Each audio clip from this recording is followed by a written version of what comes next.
हर व्यक्ति के जीवन में शनि देव की अहम भूमिका होती है। अगर कुंडली में शनि सबसे अच्छी स्थिति में हो तो यह व्यक्ति को बहुत ही कम समय में बड़ी सफलता देता है।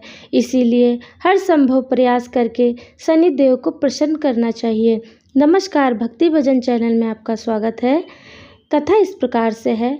एक बार की बात है, सभी नवग्रह सूर्य, चंद्रमा, मंगल, बुध, बृहस्पति, शुक्र, शनि, राहु और केतु में विवाद में पड़ गए।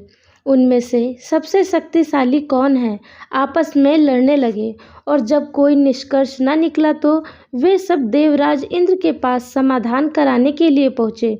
इससे इंद्र भयभीत हो गए और उन्होंने यह निर्णय लेने में असमर्थता व्यक्त की। उन्होंने कहा कि इस समय पृथ्वी पर राजा विक्रमादित्य हैं जो बहुत ही न्यायप्रिय हैं। वह ही इसका निर्णय कर सकते हैं। सभी ग्रह एक साथ राजा विक्रमादित्य के पास पहुँचे और अपना विवाद बताया, साथ ही निर्णय के लिए कहा। राजा इस समस्या से अति चिंतित हो उठे, क्योंकि वे जानते थे कि जिस किसी को भी छोटा बताया वही कुपित हो उठेगा। तब राजा को एक उपाय सूझा। उन्होंने स्वर्ण, रजत, कांसा, पीतल, सीसा, रांगा, जस्ता, अभ्रक और लोहा से 9 सिंहासन बनवाए और उन्होंने इसी क्रम से रख दिया। फिर उन सब से निवेदन किया कि आप सभी अपने सिंहासन पर स्थान ग्रहण करें। जो अंतिम सिंहासन पर बैठेगा वही सबसे छोटा होगा। इस अनुसार लोहा सिंहासन सबसे बाद में होने के कारण शनिदेव सबसे बाद में बैठे तो वही सबसे छोटे कहलाए। उन्होंने सोचा कि राजा ने यह जानबूझकर किया है। उन्होंने कुपित होकर राजा से कहा, राजा तू मुझे नहीं जानता। सूर्य एक राशि में 1 महीना, चंद्रमा 2.25 महीना 2 दिन, मंगल 1.5 महीना, बृहस्पति 13 महीने व बुध और शुक्र 1-1 महीने विचरण करते हैं, परंतु मैं 2.5 से 7.5 साल तक रहता हूँ। बड़े बड़ों को मैंने विनाश किया है। श्री राम की 7.5 आने पर उन्हें वनवास हो गया। रावण की आने पर उसकी लंका को बंदरों की सेना से परास्त होना पड़ा। अब तुम सावधान रहना।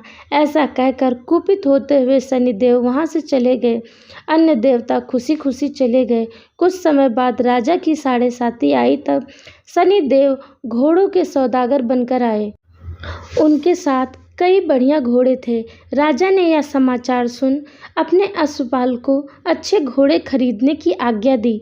उसने कई अच्छे घोड़े खरीदे। वह एक सर्वोत्तम घोड़े को राजा को सवारी हेतु दिया। राजा ज्यों ही उस पर बैठा, वह घोड़ा सरपट वन की ओर भागा। भीषण वन में पहुंचा तथा अंतर्ध्यान हो गया और राजा भूख प्यास से भटकता रहा। तब एक ग्वाले ने उसे पानी पिलाया। राजा ने प्रसन्न होकर उसे अपनी अंगूठी दी। वह अंगूठी देखकर राजा नगर को चल दिया।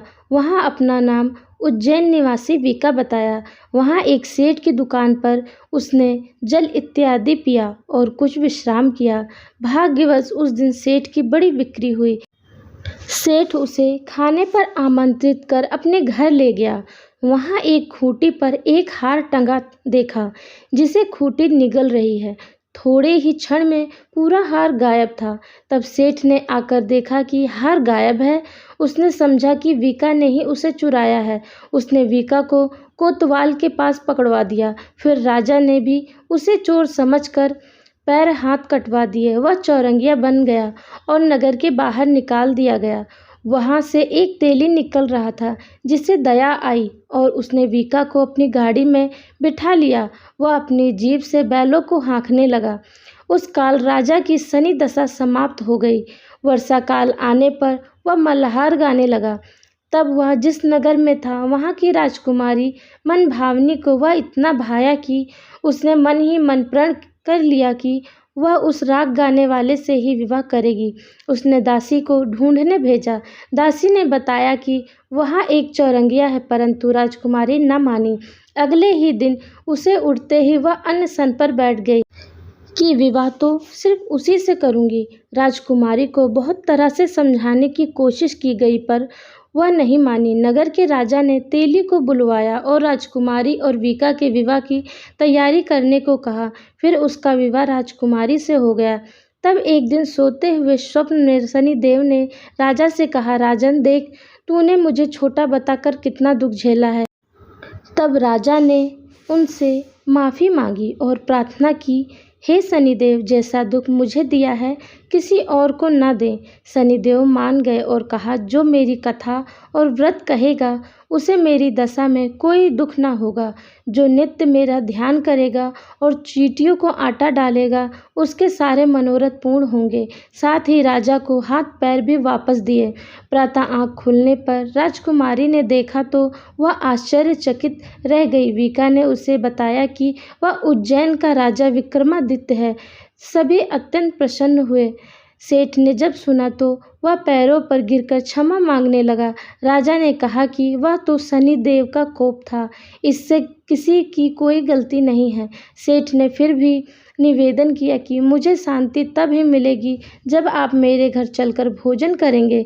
सेठ ने अपने घर नाना प्रकार के व्यंजनों से राजा की खूब सेवा सत्कार किया। साथ ही सबने देखा कि जो खूंटी हार निगल गई थी वही अब उसे उगल रही थी। सेठ ने अनेक मोहरे देकर राजा का धन्यवाद किया और अपनी कन्या श्री कांवरी से विवाह का निवेदन किया। राजा ने हर्ष स्वीकार कर लिया। कुछ समय पश्चात राजा अपनी दोनों रानियों मनभावनी और श्री कांवरी को दहेज सहित लेकर उज्जैन नगरी को चले। वहाँ पुरवासियों ने सीमा पर ही उनका स्वागत किया। सारे नगर में दीपमाला हुई। वह सबने खुशी मनाई। राजा ने घोषणा कराई कि मैंने शनिदेव को सबसे छोटा बताया था, जबकि असल में वही सर्वोपरि हैं। तब से सारे राज्य में शनिदेव की पूजा और कथा नियमित होने लगी। सारी प्रजा ने बहुत समय खुशी और आनंद के साथ बिताया। जो कोई शनिदेव की कथा को सुनता या पढ़ता है उसका सारे दुख दूर हो जाते हैं। व्रत के दिन इस कथा को अवश्य पढ़ना चाहिए।